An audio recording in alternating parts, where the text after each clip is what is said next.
Hello guys, I hope you are doing really well. Welcome to this video. तो यार हम इस video में स्ट्रिंग्स के बारे में आगे और पढ़ेंगे। इस वीडियो में हम strings concatenation, string multiplication and हम यहाँ पे कुछ इनबिल्ट फंक्शंस के बारे में पढ़ेंगे जो कि हम स्ट्रिंग्स के ऊपर यूज़ कर सकते हैं। एंड इनबिल्ट फंक्शन मतलब हमें वो पाइथन ऑलरेडी प्रोवाइड करता है, हम उसे डायरेक्टली यूज़ कर सकते हैं according to our use case. तो हम ये सारी चीज़ें इस वीडियो में डिस्कस करेंगे, concatenation, multiplication एंड कुछ important inbuilt functions on strings. Okay guys, so before moving on to the video, a big shout out to Newton School who have made this video possible. Newton School is a platform which prepares you for a career in tech, and it has different courses designed for freshers, working professionals and also for women with no tech background. Newton School first trains you for 6 months and helps you to become amazing full stack developer. It has also a network of more than 300 companies who hire from Newton School. So once the training is complete, Newton School also ensures that its students are placed with some of the best companies in the country. And the best part is that the Newton School has a pay after placement program, which means you don't have to pay Newton School anything until and unless you are placed with a minimum 5 lakh CTC. Also, Launchpad is an initiative taken by Newton School for people who want to start coding from scratch and learn the basics of different programming languages for absolutely free of cost. So this video will also be available in the Launchpad section of Newton School. There you can practice several quizzes and assignments related to this course. So basically this is the website of Newton School, and you can visit this website and apply for the program if you want. And over here is the Launchpad section where you can register for the Launchpad thing and view different courses which are freely available, and you can gather some good knowledge of programming and like do some hands-on over the Newton School IDE and just make yourself better in programming. ठीक है यार, तो video शुरू करते हैं। तो जैसे कि मैंने आपको बताया, हम इस वीडियो में सबसे पहले स्ट्रिंग कॉन्कैटिनेशन के बारे में पढ़ेंगे। तो यार स्ट्रिंग कॉन्कैटिनेशन का मतलब ये होता है कि अगर मुझे कोई भी स्ट्रिंग्स को कोई भी मेरे को स्ट्रिंग को जोड़ना है, ठीक है, तो मैं उससे कहता हूँ कॉन्कैटिनेशन, स्ट्रिंग कॉन्कैटिनेशन। तो स्ट्रिंग कॉन्कैटिनेशन पाइथन में कैसे होता है, वो होता है प्लस ऑपरेटर के साथ, ठीक है, प्लस ऑपरेटर के साथ। तो ऐसा होता है कि let's say I have a string A B C and let's say I have a string D E F.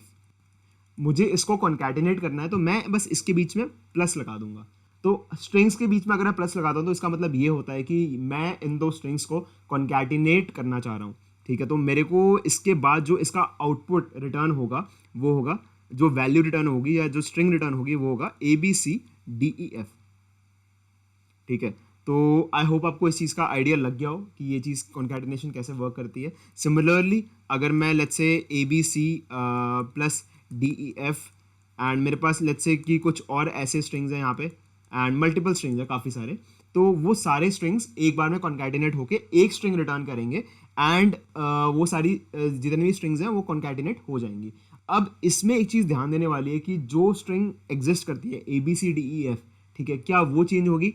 नहीं, वो चेंज नहीं होगी, क्योंकि मैंने आपको बता रखा है कि स्ट्रिंग्स आर इम्यूटेबल एंड आपने अगर एक ऑब्जेक्ट बना दिया स्ट्रिंग का तो आप उसे चेंज नहीं कर सकते, बट आप उसका यूज़ करके, उसके वैल्यू का यूज़ करके कुछ एक नया स्ट्रिंग का ऑब्जेक्ट बना सकते हैं यहाँ पे, ठीक है। तो यहाँ पे क्या होता है, like A B C and D E F की जो वैल्यूज़ हैं यू कैन से कॉपी होके एक नया स्ट्रिंग बनाती हैं एंड उसमें वो दोनों जो वैल्यू कॉपी हुई वो कॉन्कैटिनेट होके एक नया स्ट्रिंग फॉर्म करती हैं बेसिकली, ठीक है। तो यहाँ पे A B C and D F में कोई चेंज नहीं आता, बट मेरे को वहाँ से एक नया स्ट्रिंग रिटर्न होता है, नया स्ट्रिंग का ऑब्जेक्ट। तो उसको मैं किसी वेरिएबल में असाइन कर दूँ तो वो उसकी वैल्यू ले लेगा एंड सिमिलरली अगर मेरे को मल्टीपल स्ट्रिंग्स कॉन्कैटिनेट करने हैं तो उससे मैं काफ़ी बार उसमें प्लस लगा दूंगा जो मैं जितने भी स्ट्रिंग्स कॉन्कैटिनेट करने हैं। अब यहाँ पे एक प्रॉब्लम आती है कि लेट्स से अगर मेरे को एक ही स्ट्रिंग, लेट्स से मेरे पास अगर ऐसा यूज़ केस है कि मुझे ए बी सी को 10 बार कॉन्कैटिनेट करना है, ठीक है, 10 टाइम्स कॉन्कैटिनेट करना है, तो उसका आंसर क्या होगा, A B C till 10 times, ठीक है। तो या तो मैं A B C plus A B C plus A B C करके 10 टाइम्स लिखूँ,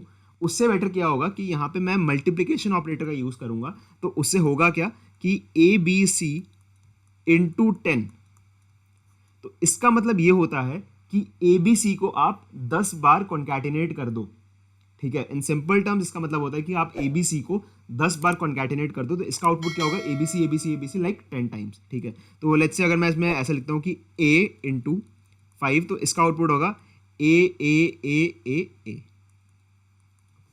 तो आई होप आपको इस चीज़ का आइडिया लग गया हो कि ये कैसे ऑपरेट कर रहा है, ठीक है, लाइक स्ट्रिंग मल्टी, अगर मैं इसको किसी नंबर से मल्टीप्लाई करता हूँ तो वो कैसे बिहेव करता है, एंड अगर मैं उसे ऐड करता हूँ वो कैसे बिहेव करता है। तो एक बार इसको ट्राई कर लेते हैं।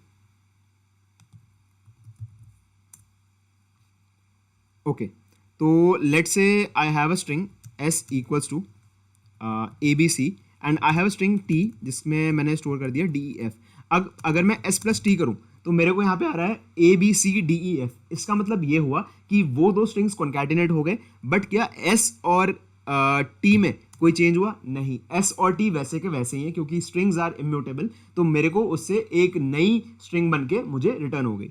ठीक है, तो लेट्स से अगर मैं इसको एक वेरिएबल में असाइन करना चाहता हूँ, लेट्स से टेम्प नाम वेरिएबल, मैं टेम्प नाम से वेरिएबल बनाता हूँ जिसमें मैंने असाइन किया s प्लस टी। तो यहाँ पे जो टेम्प में जो वैल्यू आएगी वो आएगी A B C D E F, but s and t में वही वैल्यू रहेगी। सिमिलरली अगर मेरे को एक ही स्ट्रिंग को 10 टाइम्स मल्टीप्लाई करना है, 10 टाइम्स कॉन्कैटिनेट करना है, तो मैंने उसको ऐसा कुछ लिख दिया। तो इससे क्या बना कि A B C 10 times concatenate हो गया। तो आई होप आपको multiplication operator and like plus operator का आइडिया लग गया हो। तो स्ट्रिंग्स आर इम्यूटेबल, वो एक्चुअल में जो स्ट्रिंग है उसको चेंज नहीं करता, बट उससे एक नई स्ट्रिंग बनाता है। ठीक है, तो आई होप आपको इसका आइडिया लग गया हो। अब हम मूव करते हैं कुछ इनबिल्ट फंक्शंस के ऊपर जो कि बहुत ही ज़्यादा कॉमनली यूज होते हैं।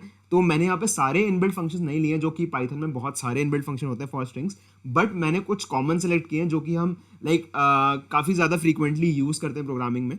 ठीक है, पाइथन प्रोग्रामिंग में। तो सबसे पहला फंक्शन है लोअर।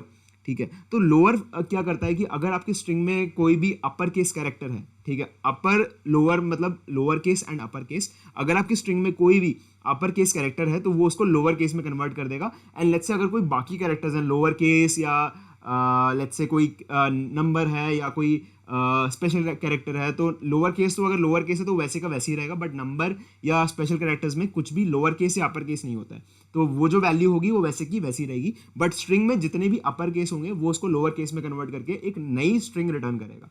ठीक है, पुरानी स्ट्रिंग वैसी की वैसी रहेगी, बट एक नई स्ट्रिंग रिटर्न करेगा। सिमिलरली अपर केस क्या करता है? अपर केस ये करता है कि अगर आपके पास कोई भी स्ट्रिंग है जिसमें आपके लोअर केस लेटर्स यूज हो रहे हैं, तो वो उसको अपर केस में कन्वर्ट कर देगा। ठीक है, तो आई होप आपको इस चीज़ का आइडिया लग गया हो। एक बार इसका एग्जांपल देख लेते हैं जिससे आपको ये चीज़ काफ़ी अच्छे से क्लियर हो जाएगी। तो लेट्स से मेरे पास एस था, तो मैंने यहाँ पे लिखा एस डॉट अपर, तो वो ए बी सी हो गया। बट अगर मैं लेट्स से मैं एस में स्टोर कर दूँ, let's say a capital B C, then I write S dot upper, तो वो ए बी सी, उसने ए और सी को कैपिटलाइज कर दिया। And similarly let's say I write S dot lower, तो उसने उसको you can say small lower case में कन्वर्ट कर दिया। ठीक है, तो आई होप आपको इस चीज़ का आइडिया लग गया हो lower case and upper case का, lower function and upper function. ठीक है, अब जो नेक्स्ट चीज़ आती है वो आती है फाइंड। फाइंड फंक्शन क्या करता है? तो बेसिकली फाइंड में आपको एक सबस्ट्रिंग पास करनी होती है। तो फाइंड आपको उस सबस्ट्रिंग की पहली अकरेंस का इंडेक्स रिटर्न करता है। ठीक है, इसका मतलब क्या हो गया? इसका एक बार एग्जांपल देखते हैं। लेट्स से मेरे पास स्ट्रिंग है A B C D E F and let's say A B सी। अब मैंने पूछा कि लेट्स से ये स्ट्रिंग है एस, मैंने यहाँ पे लिखा एस डॉट फाइंड, और मैंने इसके ब्रैकेट में यहाँ पे एक पैरामीटर पास होता है जिसे हम कहते हैं सबस्ट्रिंग। इसकी सबस्ट्रिंग लाइक मुझे कौन सी सबस्ट्रिंग इसमें फाइंड करनी है। लेट्स से मेरे को ए बी सी फाइंड करना है यहाँ पे, तो ये यहाँ पे सर्च करेगा, ये देखेगा कि ओके मेरे को जस्ट 0वेथ इंडेक्स पे ए मिल गया एंड यहाँ से ए बी सी कंटिन्यू हो रहा है बेसिकली। ठीक है, तो ये यहाँ पे रिटर्न कर देगा 0। इसने वहाँ पे वो इंडेक्स रिटर्न कर दिया जहाँ पे उसकी सबस्ट्रिंग का पहला अकरेंस उसको मिला। ठीक है, तो आई होप आपको इस चीज़ का आइडिया लग गया हो कि फाइंड कैसे वर्क करता है। ठीक है, तो ये सबसे पहले पहली अकरेंस देखता है। अगर लेट्स से मैं यहाँ पे लिखता S dot find, let's say मैंने यहाँ पे लिख दिया सी, तो ये देखेगा सी, यहाँ पे सी जो सबस्ट्रिंग है से कहाँ मिल रही है? वो मिल रही है उसे इधर। तो ये कौन सा इंडेक्स है? 0 1 2, तो ये यहाँ पे रिटर्न कर देगा 2। ठीक है, तो लेट्स से अगर मैंने इसमें ऐसी कोई सबस्ट्रिंग दे दी जो इसमें अकर ही नहीं कर रही, तो वहाँ पे रिटर्न करता है ये -1। ठीक है, इसका मतलब ये हुआ कि उसको कुछ नहीं मिला वैलिड इंडेक्स, तो उसने -1 रिटर्न किया। ठीक है, तो अगर मैं यहाँ पे लिखता हूँ S dot find, let's say मैंने यहाँ पे लिख दिया सी एफ ए, तो ये मुझे पता है कि ये सबस्ट्रिंग इस स्ट्रिंग में तो नहीं आ रही। ठीक है, तो ये फाइंड यहाँ पे -1 रिटर्न कर देगा। ठीक है, अब एक बार इंडेक्स के बारे में डिस्कशन कर लेते हैं कि इंडेक्स क्या करता है। इंडेक्स भी सिमिलर ही है फाइंड से, जो मैंने चीज़ें फाइंड के लिए बताई वही सिमिलर इंडेक्स के लिए भी होती हैं। ठीक है, तो बस इंडेक्स में फ़र्क ये होता है कि अगर उसको वहाँ पे कोई सबस्ट्रिंग नहीं मिलता है स्ट्रिंग में, तो वो वहाँ पे वैल्यू एरर थ्रो करता है। ठीक है, वैल्यू एरर किस चीज़ का, कि उसको वो स्ट्रिंग मिला नहीं। ठीक है, तो एक बार हम उसको ट्राई करके देखते हैं जिससे आपको वो आइडिया और क्लियर हो जाएगा। ठीक है, तो let's say I have string S and मैंने एस को थोड़ा बड़ा बना दिया। लेट्स से मैंने बना दिया ABCDEF। तो मैंने यहाँ पे लिखा एस डॉट फाइंड और मैंने इसके ब्रैकेट में यहाँ पे लिख दिया CDE। तो इसको यहाँ पे जो CDE है वो मिला सेकेंड इंडेक्स पे, तो इस करके मुझे यहाँ पे सेकेंड इंडेक्स रिटर्न हो गया। ठीक है, अब लेट्स से मैं यहाँ पे लिख दूँ ऐसा कुछ कि लेट्स से मैंने यहाँ पे लिख दिया ZZ। तो मुझे पता है कि ZZ नहीं आ रहा है, बट मैंने एंटर दबाया तो मेरे को यहाँ पे मिल गया -1, क्योंकि फाइंड जो है अगर उसे नहीं मिलता है तो वो रिटर्न करता है -1। ठीक है, इंडेक्स भी सिमिलर वे में बिहेव करता है फाइंड की तरह, बस लेट्स से मैंने CDE किया तो उसको भी वहाँ पे 2 रिटर्न किया। लेट्स से अगर मैं यहाँ पे C कर दूँ तो उसने यहाँ पे 2 रिटर्न किया, बट लेट्स से यहाँ पे मैं कर दूँ ZZ, तो ये यहाँ पे रिटर्न करेगा, यहाँ पे रिटर्न नहीं करेगा, ये रिटर्न करेगा, ये यहाँ पे थ्रो करेगा वैल्यू एरर। ठीक है, value error substring not found, यानी उसे वो सबस्ट्रिंग उसमें नहीं मिली। ठीक है, तो ये होता है difference between you can say like find and index. ठीक है, तो आई होप आपको इस चीज़ का आइडिया लग गया हो। अब आता है काउंट। ठीक है, तो काउंट क्या करता है, बेसिकली काउंट आपको पता चल रहा है कि काउंट भी अगर आप इसमें कोई सबस्ट्रिंग पास करेंगे तो वो आपको उस स्ट्रिंग में उस सबस्ट्रिंग की कितनी अकरेंसेज आ रहे हैं उसको रिटर्न करेगा। ठीक है, तो एक बार इसको देख लेते हैं। तो लेट्स से मेरे पास एक सबस्ट्रिंग है ABCDEF and ABC। Let's say it is S। मैंने यहाँ पे लिखा S डॉट काउंट और मुझे क्या काउंट करना है, मुझे काउंट करना है लेट्स से AB। तो यहाँ पे ये देखेगा कि AB कितनी बार अकर कर रहा है इस स्ट्रिंग में, यानी जो AB सब स्ट्रिंग है वो कितनी बार अकर हो रही है इसमें। तो पहला यहाँ पे, दूसरा यहाँ पे, तो ये रिटर्न कर देगा यहाँ पे 2, टोटल काउंट कितनी बार अकर हो रहा है। अब एक यहाँ पे स्पेशल केस लेते हैं। लेट्स से मुझे यहाँ पे मिला ABABA। ठीक है, अब अगर मैं यहाँ पे लिखूँ S dot count I right ABA, तो यहाँ पे आपको क्या लगता है क्या रिटर्न होगा, यहाँ पे 2 रिटर्न होगा या 1? 2 इसलिए कह रहा हूँ मैं क्योंकि यहाँ पे भी आ रहा है और ये भी आ रहा है, तो यहाँ पे 2 भी रिटर्न हो सकता है, बट 1 भी हो सकता है। ठीक है, तो यहाँ पे आंसर ये है कि यहाँ पे रिटर्न होता है 1। क्यों? क्योंकि ये यहाँ पे जाएगा, इसने देखा पहला ABA आ गया, तो ये इस पूरे ब्लॉक को स्किप कर देता है। ठीक है, अगर उसको वहाँ पे कोई लेटर मिल गया, ठीक है, तो वैसे तो ये एक एक करके देखता है। ठीक है, बट इसको अगर यहाँ पे ABA मिल गया, ठीक है, तो ये उस पूरे ब्लॉक को स्किप कर देगा एंड नेक्स्ट लेटर पे जंप कर जाएगा। ठीक है, इसने यहाँ पे देखा इसे ABA मिल गया, ठीक है, यहाँ पे आया ABA मिल गया, तो ये यहाँ पे B पे जंप कर जाएगा। तो यहाँ से दोबारा देखेगा ABA क्या इसे मिल रहा है, इसे जब मिलेगा तो वो 1 कर देगा, बट इसे यहाँ पे नहीं मिला, इस करके यहाँ पे वो 1 रिटर्न कर रहा है। ठीक है, तो आई होप आपको इस चीज़ का आइडिया लग गया हो। तो एक बार ट्राई कर लेते हैं। Let's say I have ABCAA। तो मैंने यहाँ पे लिखा S डॉट काउंट A, तो यहाँ पे 3 बार A आ रहा था, बट लेट्स से मैं यहाँ पे लिखूँ AA, तो वो 1 बार ही आ रहा था। एंड लेट्स से मैंने यहाँ पे लिख दिया ABABA एंड मैंने यहाँ पे S डॉट काउंट लिखा ABA, तो इसने यहाँ पे 1 रिटर्न किया, जैसे कि मैंने आपको बताया सिमिलर।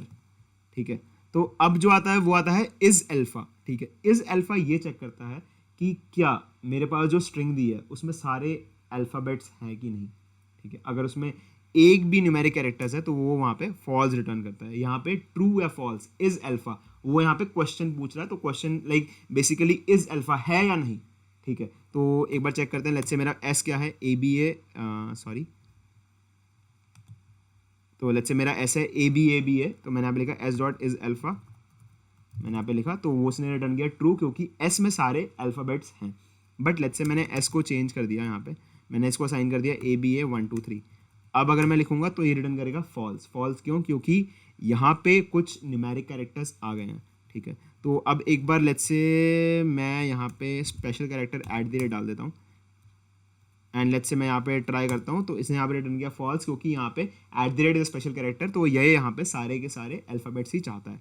अब अगर मैं यहाँ पे कैपिटल रिप्लेस कर दूँ लेट्स से, तो क्या ये ट्रू रिटर्न करेगा? येस, क्योंकि वो कैपिटल भी क्या है, एक काइंड ऑफ अल्फ़ाबेट है। ठीक है, तो आई होप आपको इस चीज़ का आइडिया लग गया हो कि इज अल्फ़ा कैसे वर्क कर रहा है। The next is split. अब स्प्लिट यहाँ पे काफ़ी ज़्यादा इंपॉर्टेंट लाइक काफ़ी फ्रीक्वेंटली यूज़ होता है स्प्लिट। लाइक अगर आप कभी प्रोग्रामिंग करेंगे तो स्प्लिट का यूज़ आपको बहुत करना पड़ेगा पाइथन में, स्पेशली अगर आप कॉम्पिटिटिव प्रोग्रामिंग पाइथन में कर रहे हैं तो आपको स्प्लिट का यूज़ करना ही पड़ेगा। ठीक है। तो स्प्लिट बेसिकली ये करता है कि लेट्स से अगर आपके पास कोई भी स्ट्रिंग दी है, लेट्स से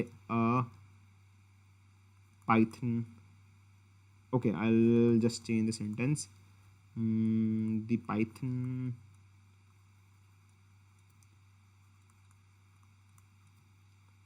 लैंग्वेज। तो स्प्लिट का मतलब ये होता है कि ब्रेक करना, ब्रेक, ठीक है। तो बेसिकली मैंने क्या किया, तो लेट्स से अगर मैं चाहता हूँ कि ये जो स्ट्रिंग है ये स्पेस के अराउंड ब्रेक हो जाए, लाइक स्पेस के अराउंड ब्रेक हो जाए, मतलब मेरे को द अलग मिल जाए, पाइथन अलग मिल जाए, लैंग्वेज अलग मिल जाए, ठीक है। मेरे को इसके वर्ड्स, लाइक अगर मुझे कोई सेंटेंस दिया तो आपको पता है यूजुअली सेंटेंस में स्पेसेस होते हैं, ठीक है, वर्ड के बाद स्पेसेस होते हैं। तो अगर मैं चाहता हूँ कि मुझे यहाँ पे स्पेसेस हटा के सारे वर्ड्स मिल जाए, तो मैं यहाँ पे लिखूंगा, लेट्स से ये स्ट्रिंग एस है तो मैं लिखूंगा एस डॉट स्प्लिट, और in square bracket sorry in the bracket मुझे ये पास करना है कि मुझे किसके अराउंड स्प्लिट करना है, ठीक है। तो मैं यहाँ पे लाइक इन्वर्टेड कॉमा के बीच में यहाँ पे स्पेस एंटर कर दूंगा, स्पेस, ठीक है। इन्वर्टेड कॉमास के बीच में स्पेस एंटर होगा, तो ये क्या करेगा, ये स्ट्रिंग में स्पेस के अराउंड स्प्लिट करेगा सारे वर्ड्स को, एंड उसको वर्ड्स जितने भी उसको रिसीव हुए, जितने भी चीज़ें स्प्लिट हुई, उसको वो एक लिस्ट में डाल के हमें रिटर्न करता है, ठीक है। एक बार इसको देख लेते हैं तो इसका एप्लीकेशन ज़्यादा बेटर रहेगा। तो लेट्स से मैंने यहाँ पे लिखा द पाइथन लैंग्वेज, मैंने यहाँ पे लिखा एस डॉट स्प्लिट, मैंने यहाँ पे लिख दिया स्पेस। तो ये क्या करेगा, स्पेस के अराउंड स्प्लिट करेगा, स्पेस के अराउंड ब्रेक कर देगा। द पाइथन की जो स्पेस है उसको ब्रेक किया, पाइथन लैंग्वेज के बीच में स्पेस है उसको ब्रेक किया, तो यहाँ पे आ गया द पाइथन लैंग्वेज। इसका मतलब ये हुआ कि मेरे को यहाँ पे लाइक लिस्ट की फॉर्म में एक चीज़ रिटर्न हो गई। स्प्लिट का जो रिटर्न यू कैन से जिस डेटा टाइप में रिटर्न करता है वो है लिस्ट, ठीक है। अब लेट्स से अगर मैं इसमें इसके बीच में लाइक स्प्लिट के बीच में कुछ भी पास नहीं करता हूँ, ठीक है, तो बाय डिफ़ॉल्ट ये वहाँ पे स्पेस लेता है, ठीक है, बाय डिफ़ॉल्ट ये वहाँ पे स्पेस लेता है। तो अगर आप स्पेस को मेंशन करें या ना करें तो वो आपको स्पेस के अराउंड ही स्प्लिट करके देगा। अब एक और एग्जांपल लेते हैं, लेट्स से मैंने यहाँ पे लिख दिया the dot Python language, let's say मेरे पास ये सेंटेंस है अभी, ठीक है। मैंने क्या किया, इसे नॉर्मल स्प्लिट किया, तो ये क्या यहाँ पे स्प्लिट होगा, नहीं होगा, क्योंकि स्प्लिट अगर मैं कुछ पास नहीं कर रहा तो वो है स्पेस कंसीडर कर रहा है, बट यहाँ पे स्पेस ही नहीं है, तो वो कैसे स्प्लिट करेगा। तो इसका मतलब ये होगा कि मेरे को एक प्रॉपर जो ये सेंटेंस है वो एक लिस्ट में मिल जाएगी, ठीक है। तो द पाइथन लैंग्वेज मेरे को एज अ एक एलिमेंट उस लिस्ट में मिल गया, ठीक है, ब्रेक करके नहीं मिला। जैसे मेरे को ऊपर द पाइथन लैंग्वेज मिला था ब्रेक करके, वो मेरे को यहाँ पे नहीं मिला, ठीक है। तो आई होप आपको इस चीज़ का आइडिया लग गया हो। बट लेट्स से अगर मैं यहाँ पे स्पेस की जगह डॉट लिख दूँ तो ये डॉट के अराउंड स्प्लिट करेगा एंड मेरे को यहाँ पे द पाइथन लैंग्वेज मिल जाएगा, ठीक है। तो यार आई होप आपको स्प्लिट का आइडिया लग गया हो, लाइक हमने जितने भी इंटरनल इनबिल्ट फंक्शन देखे हैं उसका आइडिया लग गया हो। स्ट्रिंग्स में और भी इनबिल्ट फंक्शन होते हैं, बट मैंने कुछ इंपॉर्टेंट कवर कर दिया जिससे आपको थोड़ा आइडिया लग जाए, एंड बाकी सारे लाइक काइंड ऑफ सिमिलर ही हैं, आप उसे इजीली लाइक पढ़ के समझ जाएंगे, क्योंकि आपको बस देखना है कि उसमें इनपुट पैरामीटर क्या पास करना है एंड उससे आउटपुट क्या मिलेगा, ठीक है। तो आई होप आपको ये वीडियो अच्छी लगी हो। तो अगर यार आपको वीडियो अच्छी लगी है तो please give it a like and share with others. So till then guys, thank you very much and bye bye.